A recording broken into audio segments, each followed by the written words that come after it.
বন্ধুরা সবাইকে good morning. আর আজকের ব্লগটা আমি শুরু করছি। সকাল সকাল আমি একটু পড়াশোনা করে নিয়েছিলাম, তারপরে আমি স্নান সেরে পুজো দিয়ে চলে এসেছি। আর এখন একটু রেডি হব। তো প্রথমে আমি ওয়াইপস দিয়ে মুখটাকে পুরো ক্লিন করে নিয়েছি, তোমরা দেখতেই পাচ্ছ। আর তারপর কিন্তু আমি ব্যবহার করেছি একটা টোনার। আর এই টোনারটা কিন্তু খুব ভালো, মুখে খুব তাড়াতাড়ি অবজার্ভ হয়ে যায়। তো তারপরে কিন্তু আমি এখানে ক্রিম দিয়েছি, বায়োটেকের মর্নিং নেকটার। এই ক্রিমটা সত্যিই খুব অসাধারণ। আর আমি এই ক্রিমটা বাদে কিন্তু অন্য কোনো ক্রিম ইউজ করতে পারি না। আর এই ক্রিমটা দেওয়ার পরে একটা আলাদাই গ্লো চলে আসে। তারপরে কিন্তু আমি পারফিউম ইউজ করে নিয়েছি ওয়াটারগার্লের। আর তোমরা আমার ফেসে দেখতেই পারছো কতটা গ্লো চলে আসছে। তো তারপরে কিন্তু আমি রেডি হয়ে যাচ্ছিলাম, আসলে আমার আজকে একটু যাওয়ার আছে। দেখো অলমোস্ট আমি রেডি। তো আমি কিন্তু গিয়েছিলাম শিলিগুড়ি হাসপাতালে, ও সেখানে আমার একটু দরকার ছিল তাই। তো তারপরে কিন্তু আমি বাড়ি যাওয়ার জন্য রওনা দিয়ে দিয়েছি।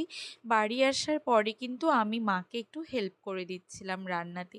তো দেখো আজকের মেনুতে ছিল রুই মাছ, আর ছিল কারকল, আর ছিল আলু সেদ্ধ। আর আলু সেদ্ধটা কিন্তু আমার খুব ভালো লাগে, আমার ফেভারিট। তো রান্না করতে করতেই দেখো ওয়েদারটা কিন্তু একদম চেঞ্জ হয়ে গেল, আর খুব বৃষ্টি হচ্ছিল। তো আমার এদিকে কিন্তু মাছ ভাজা হয়ে গেছে, অলমোস্ট রান্নার কাজগুলোও কিন্তু এগিয়ে আসছে। তো তারপর দেখো আমি কিন্তু তরকারিটা করে নিয়েছিলাম।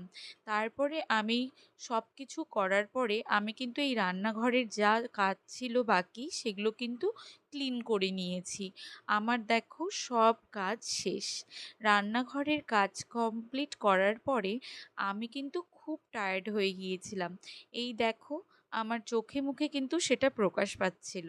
তো তারপরে কিন্তু আমি কিন্তু খাবারটা খেয়ে নিয়েছি। আর লাঞ্চটা কমপ্লিট করার পরে আমি কিন্তু আবার রেডি হয়ে গিয়েছিলাম। আর এই পিঙ্ক কালারের কুর্তিটা কিন্তু পরেছি, যেটা আমাকে আমার বুনু দিয়েছিল।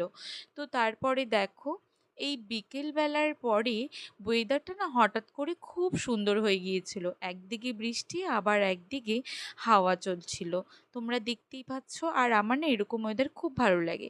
তো তারপর সন্ধ্যার সময় আমি একটু মোমো খেয়ে নিয়েছিলাম।